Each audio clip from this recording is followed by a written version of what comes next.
Hey everybody, it's Becca at So Darn Twisted. Today I'm going to be doing the start of a group of tutorials all relating to the same thing, because one of the things I've been asked about a hell of a lot is binding. I'm looking at you, Marthy Brits.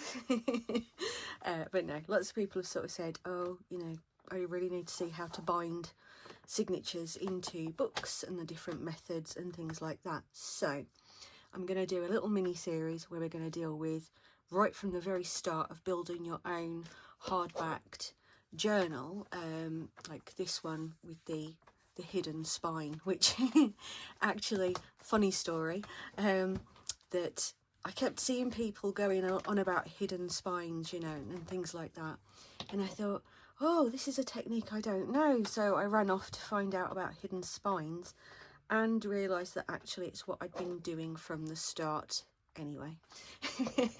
So I felt a little bit silly. But hey, you know, it's good to know I was doing something already.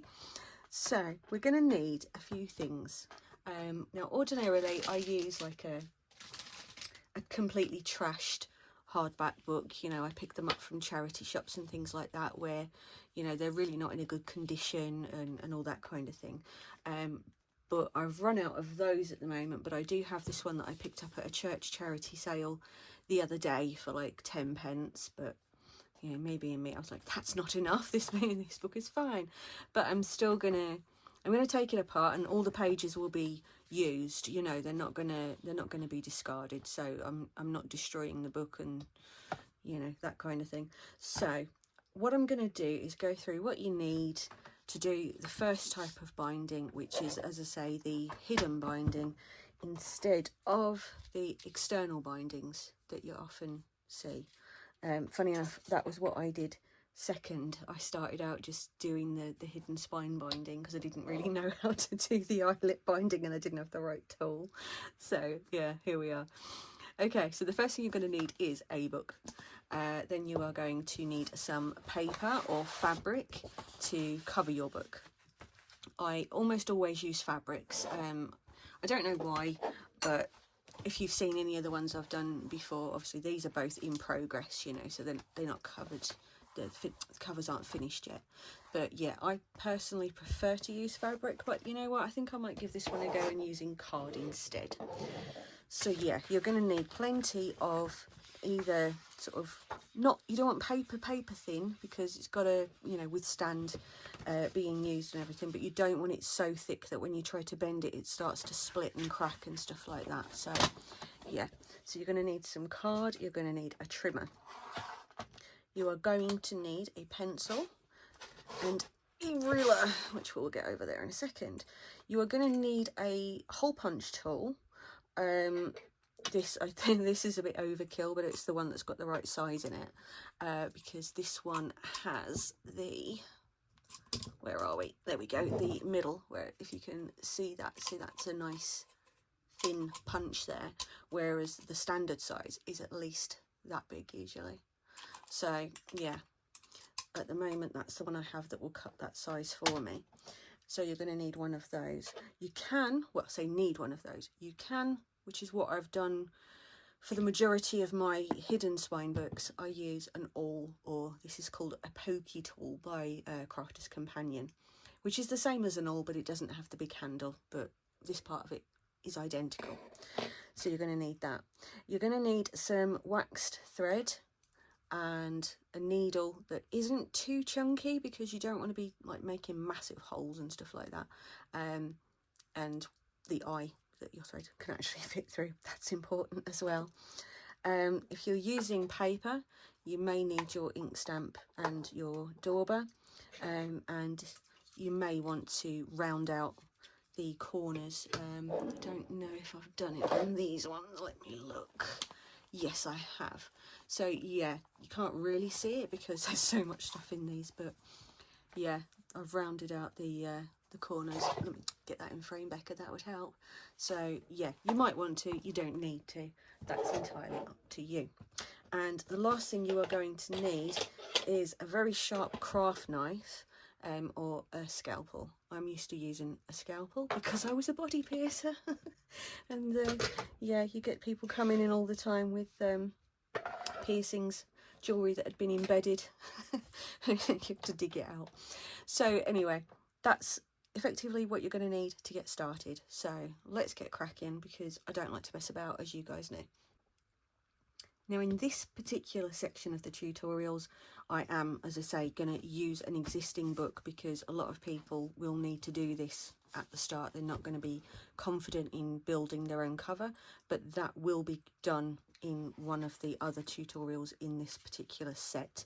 So I will be showing you how to use board and make your own book cover to your own specifications from scratch. No actual original book needed. So the first thing you are going to need to do is get your very, very sharp tool. Now, the thing you will notice with existing books is that the spine is actually very, very soft. It doesn't actually have any rigidity of itself, because the paper, the signature, creates that tension for it. So what you have to do here is be very, very careful, and obviously be careful of your fingers when you are using a very sharp thing, and you have to just gently tease through there without going through the fabric part of the spine. It takes a little bit of practice, and they're all a little bit different, but if possible, once you've got that top part in, try to cut away from the spine, so you're in much less danger of going through it. So if I can just get that in a little bit closer for you guys to see. So as you can see, that's just coming away there now, which is what we need. But what I'm doing is I'm going in at that angle and I'm just slicing through it. It's very awkward to do it at this angle where you can see, so we're going to go back to here. But yeah, effectively that's what you need to do. And obviously I've done this quite a few times now, so I'm quite confident. But when you're doing it yourself, just, as I say, be careful, take your time. You know, I have gone through a spine before now, I fully admit, but you know, when I think first or second one, I ended up going clean through the spine. But yeah, as you can see, that's really, really soft and pliable. There is actually no board on this spine. So, but because most journal signatures don't have the same rigidity, that's why we have to create a hard spine. So go ahead and do that on the other side as well. Okay then, next step, making the spine. Now for this, I've just got some fairly thick cardboard. You don't want corrugated cardboard, because that will bend and lose its rigidity, it loses its structure, and then it will make your spine go all floppy again. And we don't want a floppy spine, do we? I mean, so what I would suggest first of all is to, if you've got a big piece like this one, is to just trim it down, just take a chunk off of the end of it, because you don't need all of that at all. You're going to need sort of twice the width. So let's just get rid of the bigger piece. It makes it easier for working with to measure up for your spine. Now what I tend to do here is I use where the paper cover is, the inside cover, to make the width, or the length, sorry, of the spine. So then I take a pencil and I'm just gonna make a mark there. So just here. So I know now that I need it to be that long. Now, when it comes to going across the width, what you need to do is you need to make sure that when it's in there, it's not going to stop the book from closing. A mistake I did make earlier on, early on, sorry, is that I couldn't get the cover to close properly because I'd made my spine too thick. So you need to leave a little bit of wiggle room in there. So again, just move it slightly up, and often this is a good guide if you have this in here. That's usually a relatively good guide, but if it's a bit too big, you can cut it down. So it's better to go a bit too big than a bit too small, because if you go too small, you've got to start again. So let's get the trusty trimmer, and we're just going to take it for the length there, and then we know that that is the width. But before we cut, well, before we make sure that the second one is the right size, we're just going to make sure that this one is where we need it to be, rather than cutting and having to recut. So once it's in there all nicely, can you still close your book without restriction? Yes, we're on the right track. So basically then we're just going to cut the second piece exactly the same way, or to the same measurements I should say. So obviously the length is fine, it's just the width. So we've just got to take that little bit off of that edge. That's fine. Pop that down there. Okay. So now we have the two pieces that are going to make a nice rigid spine. All right. Now we put that to one side. We're going to move on with the measurements part. And this is the part that a lot of people I think find a bit intimidating, but there is absolutely no reason to be worried about it. It's very, very simple. So find your chosen piece for your outside cover first of all. So I'm going to try, I think rather than having brown on the outside, I'm going to have this really nice kind of foresty green, because I'm actually going to do, I think, like a forest witch journal kind of thing, you know. I think that'd be kind of nice. So what you're going to have to do here, now if like me your book is quite big and you're not going to fit it all on one 12-inch 30cm piece, but that's okay, don't worry. So you want to leave, let me get that so you can actually see, you're going to want to leave a decent gap around the outside. Doesn't need to be huge, but just enough, because what you've got to remember is this has got to fold up and around the edge of the book and then onto the book enough to give it a good grip. So you just need to leave a good chunk. Here, let me tell you what I'm, just drag out the ruler. It's just so I can sort of see. Okay, that's like 2 centimeters. So, you know, yeah, that's absolutely fine. And then you're going to make a mark with your trusty pencil about halfway over the spine. Doesn't have to be exact, it's fine. Just make sure that you can see your mark. And then we're going to cut that piece. So, trusty paper trimmer. Here we go. Find your marker. Now this is just the way that I do it. As I always say, you know, there's different ways, there's no wrong way, no right way, just different ways, and that's great, really. Oh, I should have actually measured it that way as well, shouldn't I? Oh my life. Okay, so what do we want here? Again, about 2 centimeters, so that's going to be about there. So let's just nip the end off of that. And as you guys know, I leave in my mistakes because they make me laugh. If they make you laugh as well, well, you know, that's a bonus. But as long as I find it funny, that's all that matters. I know. So you're going to want that other piece to be the same size, and then we're going to cover the spine so you won't see the join. So get your other piece and cut it to the same measurements as this one. So let's pop that over here for a second, and I could measure it with a ruler, but I can't actually be bothered. So as long as I've got a mark for my paper trimmer, that's all that matters. So pop this one in there as well. Trusty marker. Brilliant. So let's have, that one's the short piece, and let's have this one. Easy so far, right? Trust me, this is not tricky to do, I promise you. That's why my tutorials are aimed at beginners. That's for a reason. Okay, so we're going to grab the book cover and just check everything's okay there. Everything is absolutely fine, and that is just going to overlap ever so slightly kind of thing. So you need to make sure, obviously, with the whole 2 centimeters thing, there's still enough room at that measurement to get a bit of a crossover and still plenty of room on the sides, so that's perfect.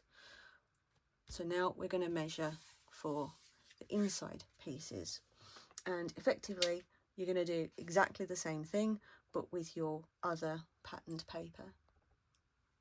So I've kind of fallen in love with this green and gold because it's a really kind of dark mossy green, and I think it'll go really beautifully with that. So this is my inside pieces. So again, we're going to do the same thing, and the beautiful part is you already know where to start and end, so you're just meeting it in the middle, and you know, it really is that simple. So you know that your width then needs to be, again, kind of halfway across, just that bit there, and then let's turn it this way because it makes it just slightly easier. So you know that that needs to be your height. There's lots of wonderful clues when you're doing this this way, like, you know, repurposing an old book. It's really useful because all the clues are there for sizes and everything.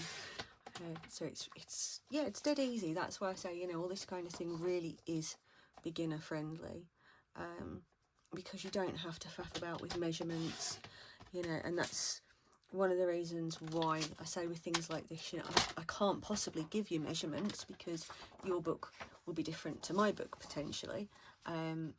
So you'd end up measuring it and it would be completely wrong, and we don't want that, do we? So we need a mark on that one and a mark on that one. Let's cut that one down as well. So I'm going to be splitting these over a couple of videos at least, because it can be a bit long, and if you already know how to do this part as well, well then, you know, you don't need me telling you how to do it. And I can't find my pencil mark. Where is my pencil mark? Oh my god, what have I done with it? Never mind. See, sometimes it just doesn't want to be right. There we go. Okay, so that's your inside covered. So now you can get rid of your paper trimmer. Good lord, I make a noise, don't I? Okay, so put your inside pieces to one side for a moment. You don't need those for a minute. Right, so we're going to turn the book over, like so. Now, if you've got some sandpaper or a really good emery board, like the kind used for false nails, if your book cover is particularly smooth, just buff it over with that, and it gives a better key, a better surface grip for the glue to hold on to. So yeah, it's a good idea to do that if it's particularly shiny. So we're just gonna chuck some glue about here, same as on the spine. You don't want it massively saturated, but you do want it to be all over. If you've got one of the little sponge applicators, that will spread it around just fine. But obviously, as I say, this one's got a built-in spreader, which makes life so much easier. I don't have to wash out things that are covered in glue. When it comes to the spine join, just, you know, just give that a little lift and squeeze a bit of glue in there. If it's a bit difficult to spread, just get your finger and just run a line of glue along that and up the spine. There we go. Make sure we've got it to the edges. Yes, okay. So now take your first piece, which I nearly put on upside down. I would have ended up with a kind of brown journal after all. And then make sure that that is about the same all the way round. Yep, there we go, perfect.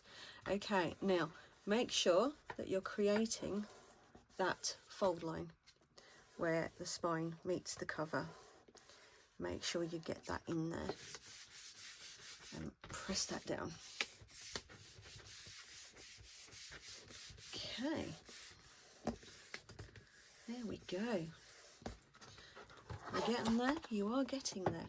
So what I tend to do then is just fold that and give it another good, just to make sure that it's completely in place and holding on fine. You know, if If you need a little bit of extra glue along the spine, go ahead.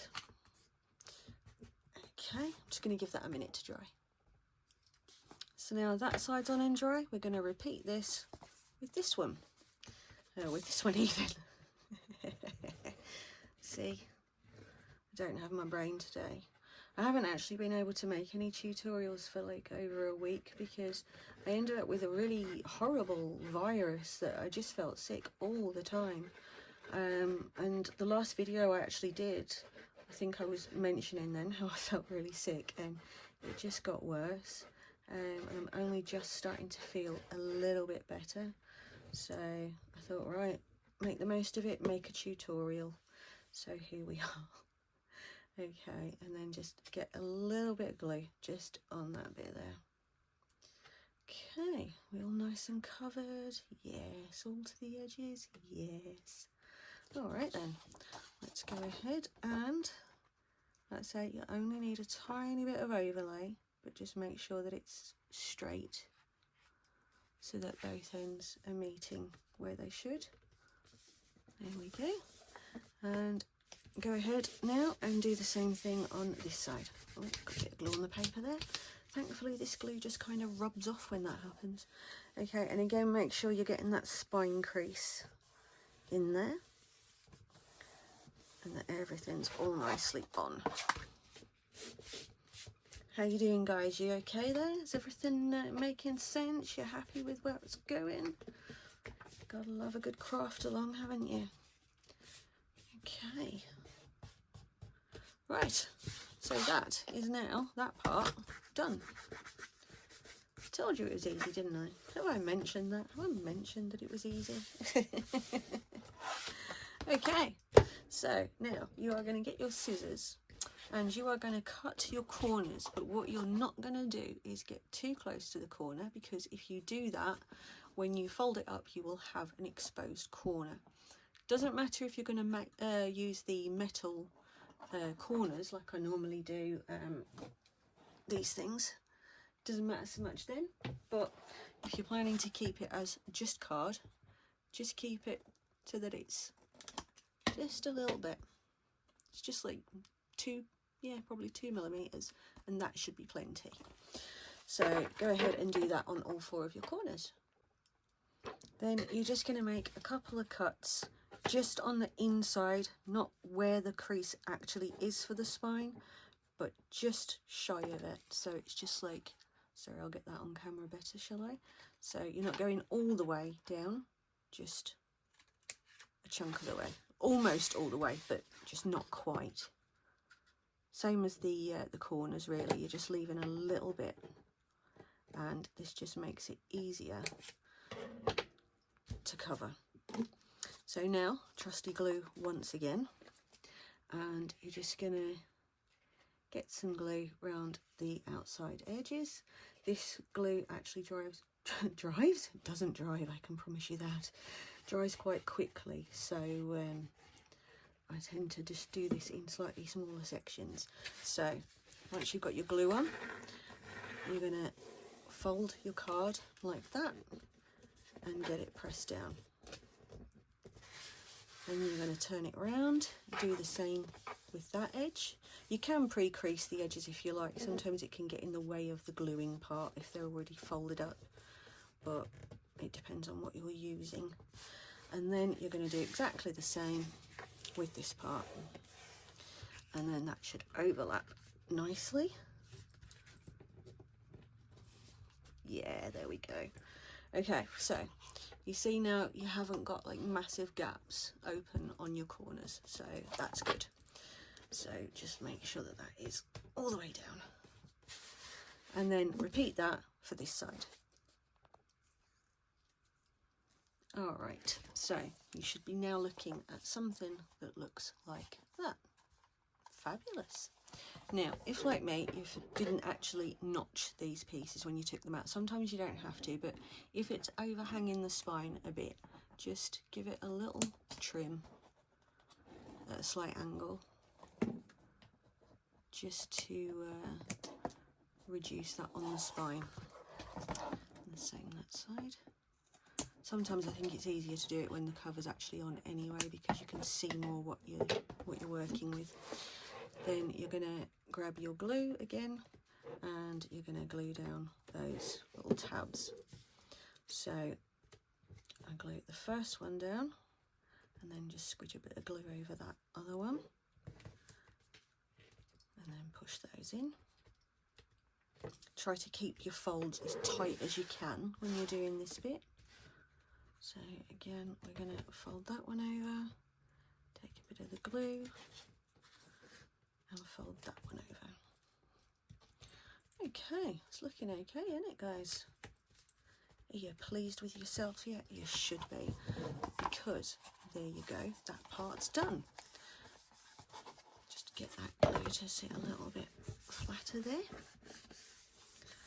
Okay, then if you've got a little bit of it lifting on the spine, just go ahead and just chuck a bit more glue in there and push that down so that it seals closed. So now we're going to cover the spine. You can use anything that you want for this. You can use a contrasting strip of card, you can use fabric. I was incredibly fortunate to be given this beautiful genuine antique lace. I don't know if any of you saw my posts in some of the Facebook groups that I'm in, but I bought the lace, and tucked in the middle of it was this absolutely beautiful and very, very fragile receipt, and I think it's coming up, it was something like 4 shillings. I don't know how much was on the roll when whoever bought it, my friend's mum I think. But yeah, total aside there, going off on a bit of a tangent, but this is beautiful genuine lace, and I was just, oh, it's absolutely stunning. So you can either go all the way around, or you can just create it so that it just tucks there. That's entirely up to you. For this one, I think I might just go, because it is antique lace, I think I might not waste it. So I'm just going to make it so that it overlaps a bit. So we'll just give that a measure out. I mean, if you want to make it a feature by having it on the inside, what you could do is putting on your inside pieces of paper first, and if you're going to do the kind of the full thing, because then it will sit over your paper. So yeah, so now we've got the lace cut for the spine.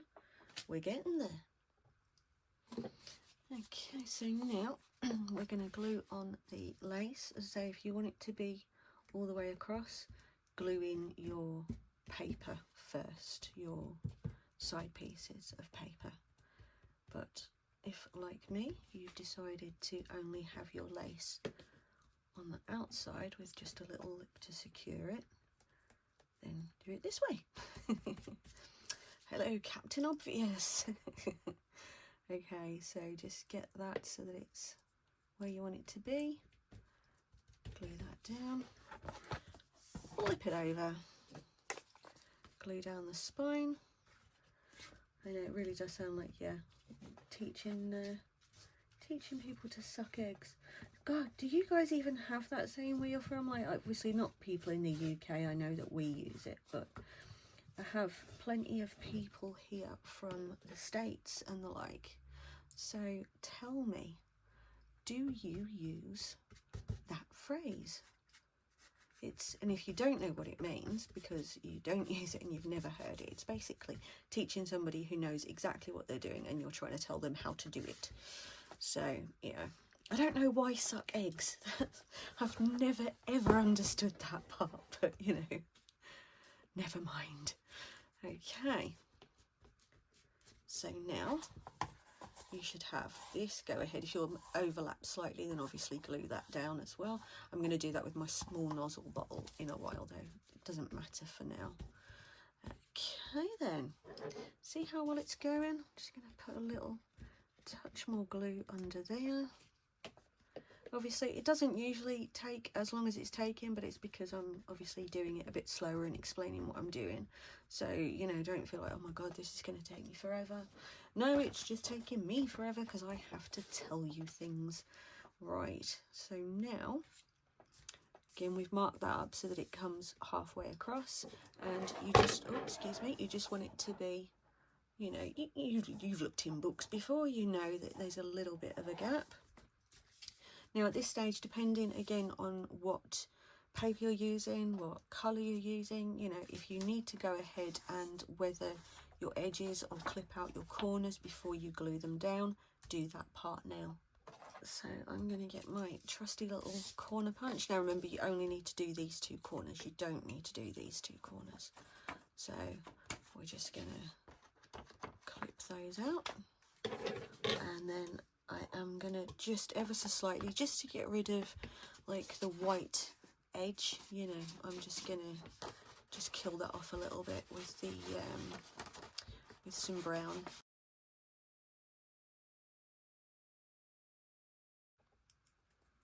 Alright then, so I've clipped out the corners and I've weathered both of the page edges.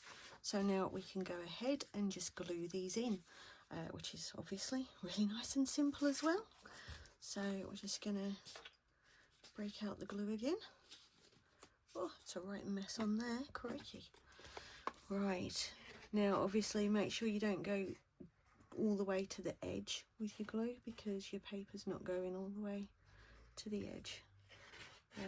So it's not so bad with a glue like this, because you can at least go back and, or you know, wipe it off. This one is great for that kind of thing, but oh, it seems to be running a bit low for me. So there we go, good blob of that on there. I want to avoid bubbles. I actually managed to get some bubbles on my front. I'm really annoyed with myself, but you know, it is what it is, can't be helped. Okay, so let's pop that, it's that way I wanted it, let's pop that on there. As I say, make sure it's nice and even, because, well, it just looks better. Okay, push that down. It's better to not go all the way to the edge and then have, you know, go round it with the fine point glue.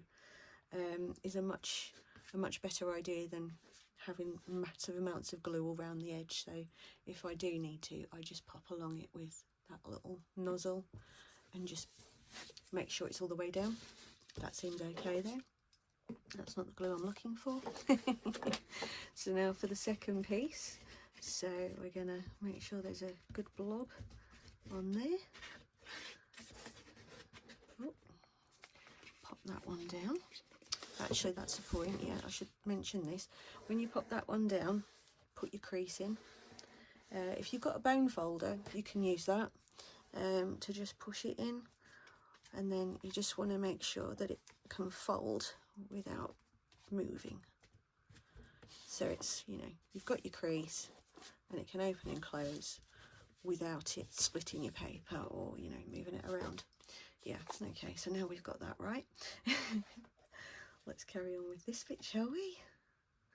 So we're just going to, again, plenty of glue, and then we'll pop that one down. Well, I say plenty of glue, but as I said earlier on, don't oversaturate it, because it will just be a bit of a pain if you do. And just go over the edge of your other side as well, just to make sure. And then line this one up so that it's the same.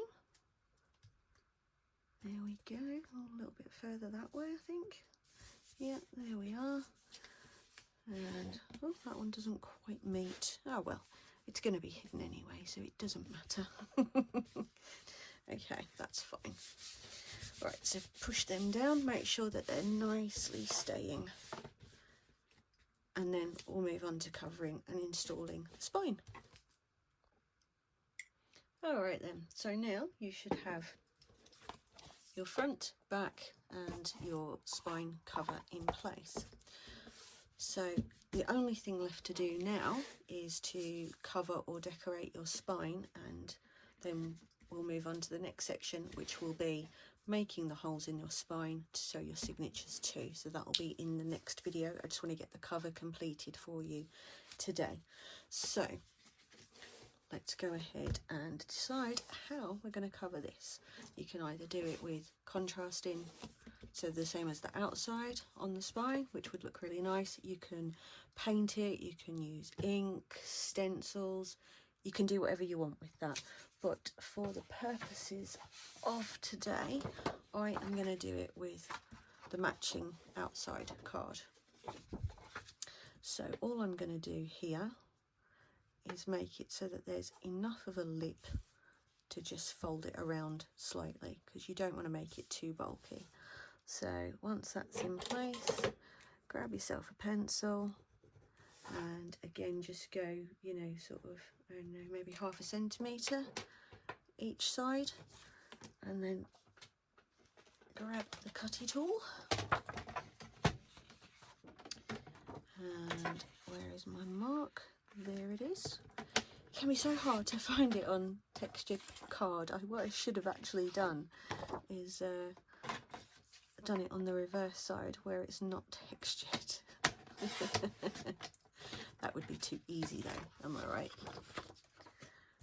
And although we're trying to make this easy and beginner friendly, sometimes you just have to make it more complicated. Okay, so now you're going to glue that to that. Alright, now that that's dry, you're just going to cut an L shape out of each corner. Again, don't go all the way, just enough, like that. Concentrating. So yeah, you just want to, you probably see it better against the black there actually, can't you? Yeah. So we're just going to do the same for all 4 of those. Ping them around all over the place. Why the heck not? Am I right? Okay. Oh, it's so exciting. We're almost finished doing this part now. Okay, so if you've got a bone folder or something like that, you can use that, or the way that I do it is just literally roll it and then fold it over. And that usually gets you in the right kind of ballpark. And then just do the same for that side. There we go. Oh, that does look nice. Yeah, liking that. Okay, do the same with the ends. You may need to cut a little bit more. That's fine. As I said earlier on, cutting it too big is great. It's fine. It's no problem, because you can cut it down and make it right. What you can't do is make it bigger. So once you've folded that, if you realise that you've got a little bit of an overhang like I do there, just give that another little trim. It would have been better if I'd used my small scissors, in all honesty. But yeah, I don't have them to hand. Right, there we go, that's better, isn't it? And I want to fold over. Yes, lovely. Okay, so now we're going to glue those down.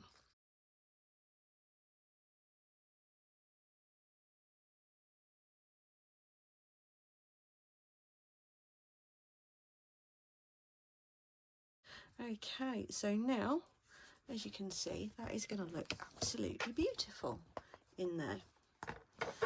So there you go, you have a completed cover. And as I said earlier on, this is aimed at complete beginners. So yes, there are, you know, better methods of doing this, but that's something I'll cover in later videos. This is just so that you can get a reclaimed book and make yourself the cover that you want, you know, out of that, and have a nice start for a journal. So as I say, we will cover other methods as well. That's this one for now, so I'll be back later on with telling you how to install your signatures. So happy crafting, guys, and I hope that you've enjoyed this video. I'll see you soon.